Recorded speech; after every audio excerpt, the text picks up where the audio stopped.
जय श्री हरि विष्णु। श्री हरि विष्णु के अवतार श्री कृष्ण भगवान का हमने श्रीमद् भागवत महाभारत का एक छोटा सा रोल जिसमें श्री कृष्ण जी थे उसके बारे में हमने पढ़ा श्रीमद् भागवत को। अब श्री हरि विष्णु भगवान के हम राम अवतार के बारे में पढ़ेंगे।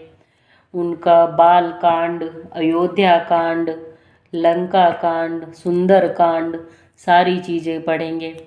तो आप सभी को जय श्री राम। चलिए शुरू करते हैं। हनुमान जी की कृपा आप सब पर बनी रहे, मुझ पर भी बनी रहे। अगर मुझसे कोई गलती हो रही है तो उसके लिए मुझे क्षमा करें, या फिर आप कमेंट बॉक्स में भी लिख सकते हैं मुझे कहाँ पर सुधार की आवश्यकता है। मुझे वीडियो बनाने का या किसी चीज़ का कोई अनुभव नहीं है, बस एक मन किया। मुझे ये किताबें पढ़ने का बहुत शौक़ है, पौराणिक कथाएं पढ़ने का बहुत शौक़ है, तो सोचा क्यों ना मेरे जैसे कुछ लोग ऐसे भी होंगे जिन्हें बहुत शौक़ होगा पढ़ने का, लेकिन कुछ लोग ऐसे भी होते हैं जो हमारे वृद्ध माता पिता हैं जो पढ़ना लिखना नहीं जानते हैं, ज़्यादा पढ़ नहीं पाते हैं। तो उनके लिए मैंने ये सोचा क्या पता किसी के कानों तक, किसी ज़रूरतमंद के कान तक मेरी आवाज़ जाए और जो इन सबको सुनना चाहता है वो सुने, तो मुझे भी किसी का बहुत आशीर्वाद मिलेगा। तो हम श्री रामचरितमानस का पाठ करेंगे जो कि 30 दिन का है। इसमें पहले हम प्रथम विश्राम तक पढ़ेंगे, फिर दूसरा विश्राम, ऐसे करके इसमें 30 विश्राम है। तो इसे हम 30 दिन में कवर करेंगे। अगर मैं इसे एक बार में पूरा नहीं करूँगी तो मैं इसके दो भाग करके पहले विश्राम तक के डालूँगी। एक भाग सुबह में, एक भाग शाम में, क्योंकि एक ही भाग डालूँगी एक बार में पहले विश्राम तक तो बहुत ज़्यादा लंबा हो जाएगा। तो देखते हैं आज की वीडियो में कितना होता है, कितना मैं पढ़ पाती हूँ। चलिए शुरू करते हैं। जय श्री हरि विष्णु। पारायण विधि। सबसे पहले हम आवाहन करेंगे। ओम श्री तुलसीदासाय नमः, ओम वाल्मीकाय नमः, ओम गौरीपतये नमः, ओम श्री शतपत्निकाय लक्ष्मणाय नमः, ओम श्री शक्तिकाय शत्रुघ्नाय नमः, ओम श्री शक्तिकाय भरताय नमः, ओम हनुमन्ते नमः। अथा आचमन। आचमन का मतलब है आप हाथ में थोड़ा सा गंगा जल, पुष्प और सिक्का रख के आचमन लेके संकल्प ले सकते हैं कि आप इसको श्री रामचरितमानस को पूरा सुनेंगे। जब भी आप सुने आप अपनी आंखें बंद करें, आपको ऐसा ही लगेगा सब कुछ आपकी आंखों के सामने हो रहा है। करन्यास। अंगष्टभ्याम नमः, तर्जिनां नमः, मध्यमाभ्यां नमः, अनामिकाभ्यां नमः, कनिष्ठिकाभ्यां नमः, करतलपृष्ठभाभ्यां नमः, हृदयां नमः, शीर्षे स्वाहा, शिखायै वषट्, कवचाय हुं, नेत्राभ्यां वषट्, अस्त्राय फट् इति श्री हृदय आदि अन्यास। माया मुक्ति नारद जी। तब मुनि अति सभीत हरिचरना, गहे पाही प्रंतारित हरना। हे श्री हरि विष्णु, हम आपके चरण कमलों में पड़े हैं, हमसे कोई भी गलती हो जाए तो उसे क्षमा करना।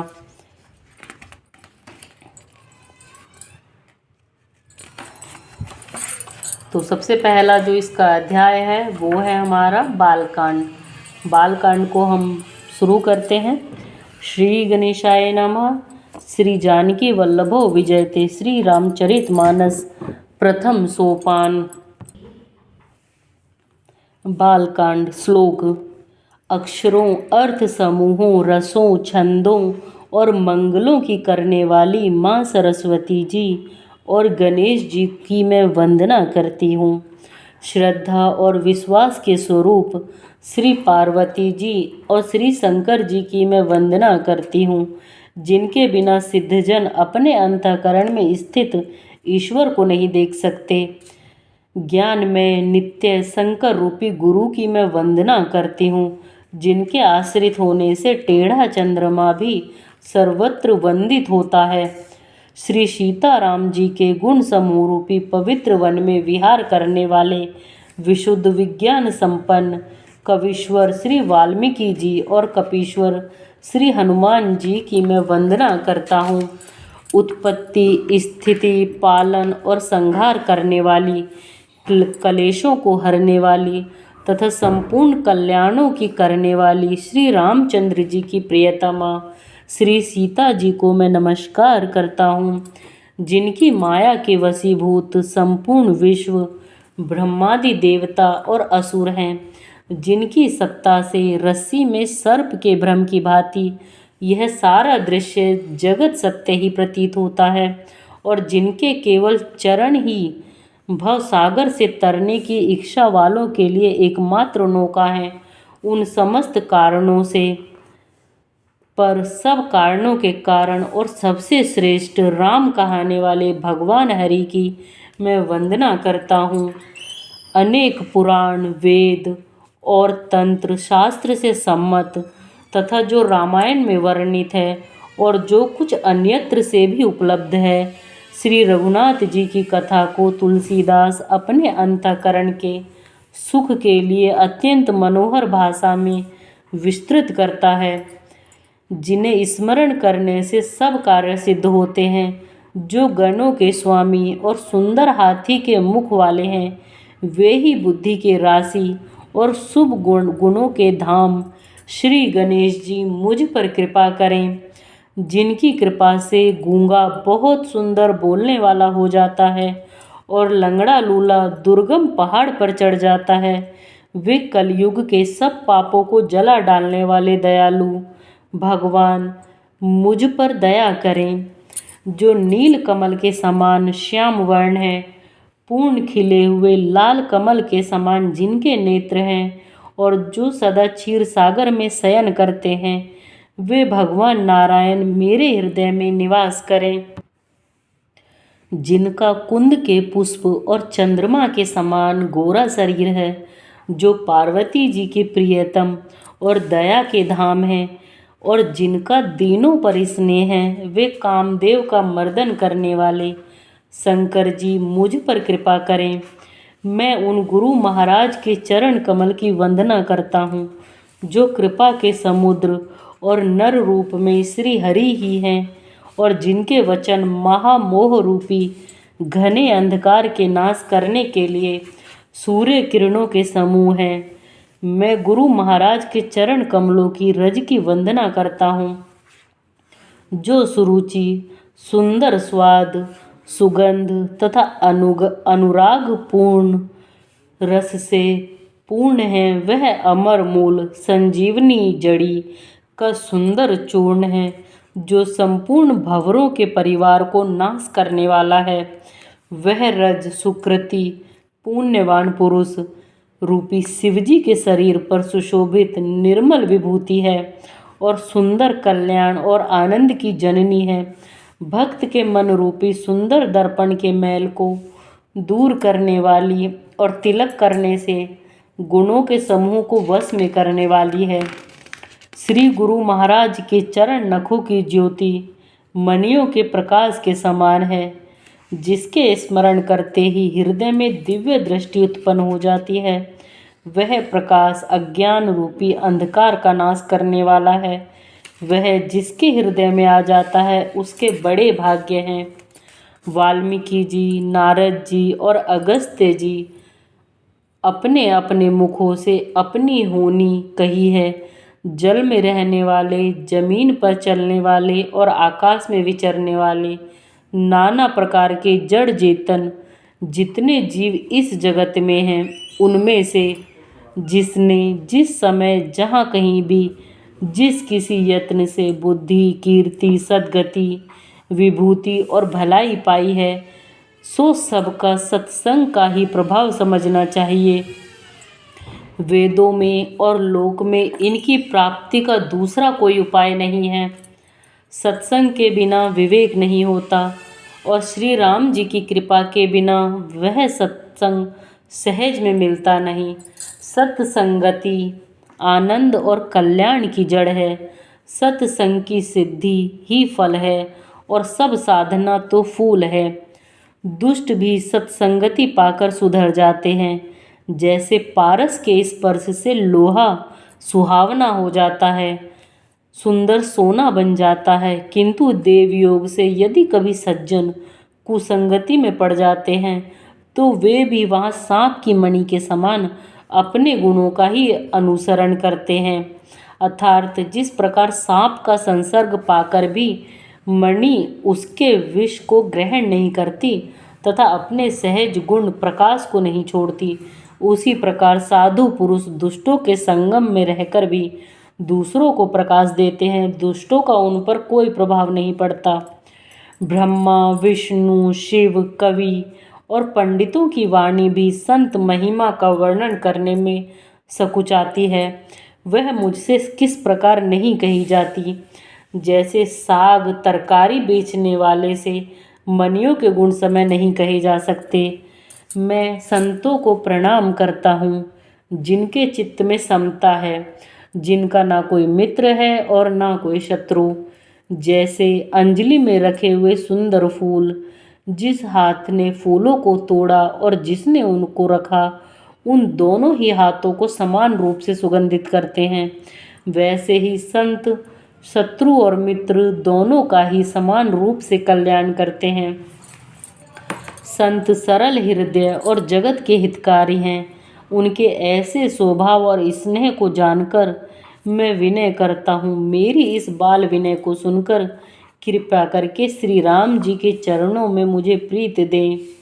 अब मैं सच्चे भाव से दुष्टों को भी प्रणाम करता हूँ, जो बिना प्रयोजन अपना हित करने वालों के भी प्रतिकूल आचरण करते हैं।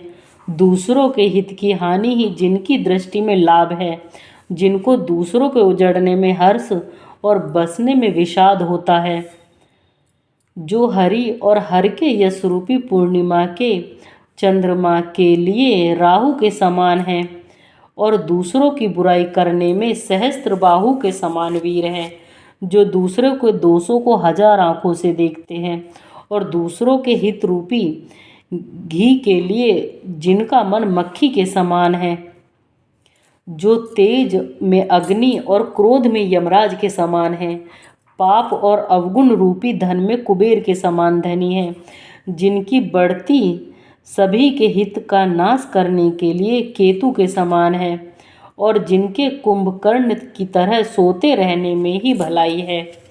जैसे ओले खेती का नाश करके अपने आप भी गल जाते हैं, वैसे ही वे दूसरों का काम बिगाड़ने के लिए अपना शरीर तक छोड़ देते हैं। मैं दुष्टों को शेष जी के समान समझकर प्रणाम करता हूँ, जो पराये दोषों का हजार मुखों से बड़े रोष के साथ वर्णन करते हैं। पुनः उनको राजा पृथु, जिनको भगवान का यश सुनने के लिए 10,000 कान मांगे थे, के समान जानकर प्रणाम करता हूँ, जो 10,000 कानों से दूसरों के पाप को सुनते हैं। फिर इंद्र के समान मानकर उनकी विनय करता हूँ, जिनको सुरा नेकी और हितकारी मालूम देती है, जिनको कठोर वचन रूपी वज्र सदा प्यारा लगता है और जो हजार आंखों से दूसरों के दोषों को देखते हैं। दुष्टों की यह रीति है कि वे उदासीन शत्रु अथवा मित्र किसी का भी हित सुनकर जलते हैं। यह जानकर दोनों हाथ जोड़कर यह जन प्रेम पूर्वक उनसे विनय करता है। मैंने अपनी ओर से विनती की है, परंतु वे अपनी ओर से कभी नहीं चूकेंगे। कौवों को बड़े प्रेम से पालिए, परंतु क्या कभी मांस के त्यागी हो सकते हैं। अब मैं संत और असंत दोनों के चरणों की वंदना करता हूँ। दोनों ही दुख देने वाले हैं, परंतु उनमें कुछ अंतर कहा गया है। वह अंतर यह है कि संत तो बिछुड़ते समय प्राण हर लेते हैं और दूसरे असंत मिलते हैं तब दारुण दुख देते हैं। अर्थात दोनों जगत में एक साथ पैदा होते हैं, पर कमल और जोंक की तरह उनके गुण अलग अलग होते हैं। कमल दर्शन और स्पर्श से सुख देता है, किंतु जोंक शरीर का स्पर्श पाते ही रक्त चूसने लगती है। साधु अमृत के समान और असाधु मदिरा के समान है। दोनों को उत्पन्न करने वाला जगत रूपी अगाध समुद्र एक ही है। भले और बुरे अपनी अपनी करनी के अनुसार सुंदर यश और अपयश की संपत्ति पाते हैं। अमृत, चंद्रमा, गंगा जी और साधु एवं विष, अग्नि, कलयुग के पापों की नदी अर्थात कर्म नाशा और हिंसा करने वाला व्याध, इनके गुण अवगुण सब कोई जानते हैं, किंतु जिसे जो भाता है उसे वही अच्छा लगता है। भला बुराई ही ग्रहण करता है, भला भलाई ही ग्रहण करता है और नीच नीचता को ही ग्रहण किए रहता है। अमृत की सराहना अमर करने में होती है और विष की मारने में। दुष्टों के पापों और अवगुणों की और साधुओं के गुणों की कथाएं दोनों ही अपार और अथाह समुद्र है। इसी में कुछ गुण और दोषों का वर्णन किया गया है, क्योंकि बिना पहचाने उनका ग्रहण या त्याग नहीं हो सकता। भले बुरे सभी ब्रह्मा के पैदा किए हुए हैं, पर गुण और दोषों को विचार कर वेदों ने उनको अलग अलग कर दिया है। वेद, इतिहास और पुराण कहते हैं कि ब्रह्मा की यह सृष्टि गुण अवगुणों से सनी हुई है। दुख सुख, पाप पुण्य, दिन रात, साधु असाधु, सुजाति कुजाति, दानव देवता, ऊंच नीच, अमृत विष, सुजीवन मृत्यु, माया ब्रह्म, जीव ईश्वर, संपत्ति दरिद्रता, रंक राजा, काशी मगध, गंगा कर्मनाशा, मारवाड़ मालवा, ब्राह्मण कसाई, स्वर्ग नरक, अनुराग वैराग्य। वेद शास्त्रों ने उनके गुण दोषों का विभाग कर दिया है। विधाता ने इस जड़ चेतन विश्व को गुण दोष में रचा है, किंतु संत रूपी हंस दोष रूपी जल को छोड़कर गुण रूपी दूध को ग्रहण करते हैं। विधाता जब इस प्रकार का विवेक देते हैं, तब दोषों को छोड़कर मन गुणों में अनुरक्त होता है। काल स्वभाव और कर्म की प्रबलता से भले लोग भी माया के वश में होकर कभी कभी भलाई से चूक जाते हैं। भगवान के भक्त जैसे उस चूक को सुधार लेते हैं और दुख दोषों को मिटाकर निर्मल यश देते हैं, वैसे ही दुष्ट भी कभी कभी उत्तम संग पाकर भलाई करते हैं, परंतु उनका कभी भंग न होने वाला मलिन स्वभाव नहीं मिटता। जो ठग है उन्हें भी अच्छा वेश बनाए देखकर वेश के प्रताप से जगत पूजता है, परंतु एक न एक दिन वे चौड़े में आ ही जाते हैं। अनंत तक उनका कपट नहीं निभता, जैसे काल नेमी, रावण और राहु का हाल हुआ। बुरा वेश बना लेने पर भी साधु का सम्मान ही होता है, जैसे जगत में जामवान और हनुमान जी का हुआ। बुरे संग से हानि और अच्छे संग से लाभ होता है, यह बात लोक और वेद में है और सभी लोग इसको जानते हैं। पवन के संगम से धूल आकाश पर चढ़ जाती है और वही नीच जल के संगम से कीचड़ में मिल जाती है। साधु के घर के तोता मैना राम राम सुमरते हैं और असाधु के घर के तोता मैना गिन गिन कर गालियां देते हैं। कुसंग के कारण धुआं कालिक कहलाता है, वही धुआं सुंदर शाही होकर पुराण लिखने के काम में आता है और वही धुआं जल, अग्नि और पवन के संग से बादल होकर जगत को जीवन देने वाला बन जाता है। ग्रह, औषधि, जल, वायु और वस्त्र, ये सब भी कुसंग और सुसंग पाकर संसार में बुरे और भले पदार्थ हो जाते हैं। चतुर एवं विचारशील पुरुष ही इन सब बातों को जान पाते हैं। महीने के दोनों पखवाड़ों में उजियाला और अंधेरा समान ही रहता है, परंतु विधाता ने इनके नाम में भेद कर दिया है। एक को चंद्रमा का बढ़ाने वाला और दूसरे को उसका घटाने वाला समझकर जगत ने एक को सुयश और दूसरे को अपयश दे दिया। जगत में जितने जड़ और चेतन जीव हैं, सबको राम में जानकर मैं उन सबके चरण कमलों की सदा दोनों हाथ जोड़कर वंदना करता हूँ। देवता, दैत्य, मनुष्य, नाग, पक्षी, प्रेत, पितर, गंधर्व, किन्नर और निशाचर, सबको मैं प्रणाम करता हूँ। अब सब मुझ पर कृपा कीजिए। 84 लाख योनियों में 4 प्रकार के स्वेदज, अंडज, उद्दिज, जरायुज जीव जल, पृथ्वी और आकाश में रहते हैं। उन सब से भरे हुए इस सारे जगत को श्री सीताराम में जानकर मैं दोनों हाथ जोड़कर प्रणाम करता हूँ। मुझको अपना दास जानकर कृपा की खान आप सब लोग मिलकर छल छोड़कर कृपा कीजिए। मुझे अपने बुद्धि बल का भरोसा नहीं है, इसीलिए मैं सबसे विनती करता हूँ। मैं श्री रघुनाथ जी के गुणों का वर्णन करना चाहता हूँ, परंतु मेरी बुद्धि इतनी छोटी है और श्री राम जी का चरित्र अथाह है। इसके लिए मुझे उपाय का एक भी अंग अर्थात कुछ लेश मात्र भी उपाय नहीं सूझता। मेरे मन और बुद्धि कंगाल हैं, किंतु मनोरथ राजा है। मेरी बुद्धि तो अत्यंत नीची है और चाह बड़ी ऊंची है। चाह तो अमृत पाने की है, पर जगत में जुड़ती छाछ भी नहीं है। सज्जन मेरी ठिठाई को क्षमा करेंगे और मेरे बालक वचनों को मन लगाकर सुनेंगे। जैसे बालक जब तोतले वचन बोलता है तो उसके माता पिता उन्हें प्रसन्न मन से सुनते हैं, किंतु क्रूर, कुटिल और बुरे विचार वाले लोग जो दूसरों के दोषों को ही भूषण रूप से धारण किए रहते हैं, अर्थात जिन्हें पराये दोष ही प्यारे लगते हैं, हंसेंगे।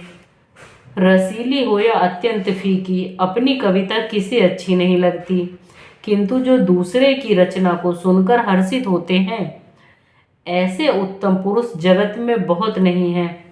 हे भाई, जगत में तालाबों और नदियों के समान मनुष्य ही अधिक हैं, जो जल पाकर अपनी ही बाढ़ से बढ़ते हैं। समुद्र सा तो कोई एक ही विरला सज्जन होता है जो चंद्रमा को पूर्ण देखकर उमड़ पड़ता है। मेरा भाग्य छोटा है और इच्छा बहुत बड़ी है, परंतु मुझे एक विश्वास है कि इसे सुनकर सज्जन सभी सुख पावेंगे और दुष्ट हंसी उड़ावेंगे, किंतु दुष्टों के हंसने से मेरा हित ही होगा। मधुर कंठ वाली कोयल को कोई तो कठोर ही कहा करते हैं, जैसे बगुले हंस को और मेंढक पपीहे को हंसते हैं, वैसे ही मलिन मन वाले दुष्ट निर्मल वाणी को हंसते हैं। जो ना तो कविता के रसिक हैं और ना जिनका श्री रामचंद्र जी के चरणों में प्रेम है, उनके लिए भी यह कविता सुखद हास्य रस का काम देगी। प्रथम तो यह भाषा की रचना है, दूसरे मेरी बुद्धि भोली है, इससे यह हंस हंसने के योग्य ही है। हंसने में कोई दोष नहीं है। जिन्हें ना तो प्रभु के चरणों में प्रेम है और ना अच्छी समझ ही है, उनको यह कथा सुनने में फीकी लगेगी। जिनकी श्रीहर के चरणों में प्रीत है और जिनकी बुद्धि कुतर्क करने वाली नहीं है, उन्हें रघुनाथ जी की यह कथा मीठी लगेगी। सज्जनगण इस कथा को अपने जी में श्री राम जी की भक्ति से भूषित जानकर सुंदर वाणी से सराहना करते हुए सुनेंगे। मैं ना तो कवि हूँ, ना वाक्य रचना में ही कुशल हूँ। मैं तो सब कलाओं तथा सब विद्याओं से रहित हूँ। नाना प्रकार के अक्षर, अर्थ और अलंकार, अनेक प्रकार की छंद रचना, भावों और रसों के अपार भेद और कविता के भांति भांति के गुण दोष होते हैं। इनमें से काव्य संबंधी एक भी बात का ज्ञान मुझ में नहीं है। यह मैं कोरे कागज पर लिखकर शपथ पूर्वक सत्य सत्य कहता हूँ। मेरी रचना सब गुणों से रहित है। इसमें बस जगत प्रसिद्ध एक गुण है। उसे विचार कर अच्छी बुद्धि वाले पुरुष जिनके निर्मल ज्ञान है इसको सुनेंगे। इसमें श्री रघुनाथ जी का उदार नाम है, जो अत्यंत पवित्र है, वेद पुराणों का सार है, कल्याण का भवन है और अमंगल लोकों को हरने वाला है, जिसे पार्वती जी सहित भगवान शिव जी सदा जपा करते हैं। जो अच्छे कवि के द्वारा रची हुई बड़ी अनूठी कविता है, वह भी राम नाम के बिना शोभा नहीं पाती। जैसे चंद्रमा के समान मुख वाली सुंदर स्त्री सब प्रकार से सुसज्जित होने पर भी वस्त्र के बिना शोभा नहीं देती। इसके विपरीत कुकविकी रची हुई सब गुणों रहित कविता को भी राम के नाम एवं यश से अंकित जानकर बुद्धिमान लोग आदर पूर्वक कहते और सुनते हैं, क्योंकि संतजन भौरे की भांति गुण ही को ग्रहण करने वाले होते हैं। यद्यपि मेरी इस रचना में कविता का एक भी रस नहीं है, तथापि इसमें श्री राम जी का प्रताप प्रकट है। मेरे मन में यही एक भरोसा है, भले संग से भला किसने बड़प्पन नहीं पाया। धुआं भी अगर के संग से सुगंधित होकर अपने स्वाभाविक कड़वेपन को छोड़ देता है। मेरी कविता अवश्य भद्दी है, परंतु इसमें जगत का कल्याण करने वाली राम कथा रूपी उत्तम वस्तु का वर्णन किया गया है। तुलसीदास जी कहते हैं कि श्री रघुनाथ जी की कथा कल्याण करने वाली और कलयुग के पापों को हरने वाली है। मेरी इस भद्दी कविता रूपी नदी की चाल पवित्र जल वाली नदी गंगा जी की चाल की भांति टेढ़ी है। प्रभु श्री रघुनाथ जी के सुंदर यश के संग से यह कविता सुंदर तथा सज्जनों के मन को भाने वाली हो जाएगी। शमशान की अपवित्र राख भी श्री महादेव जी के अंग के संग से सुहावनी लगती है और स्मरण करते ही पवित्र करने वाली होती है। श्री राम जी के यश के संग से मेरी कविता सभी को अत्यंत प्रिय लगेगी। जैसे मलय पर्वत के संग से काष्ठ मात्र चंदन बनकर वंदनीय हो जाता है, फिर क्या कोई काठ का विचार करता है। श्यामा गो काली होने पर भी उसका दूध उज्जवल और बहुत गुणकारी होता है, यही समझकर सब लोग उसे पीते हैं। इसी तरह गंवारू भाषा में होने पर भी श्री सीता राम जी के यश को बुद्धिमान लोग बड़े चाव से सुनते और गाते हैं। ये जो पहला विश्राम है ये 2 बार में पूरा होगा, क्योंकि अभी ही 28 मिनट की लगभग वीडियो होने जा रही है और ये पहला विश्राम आधा भी नहीं हुआ है, तो इसे मैं 2 बार में डालूंगी। अभी के लिए इतना ही। आप सभी को जय श्री राम, जय हनुमान जी की।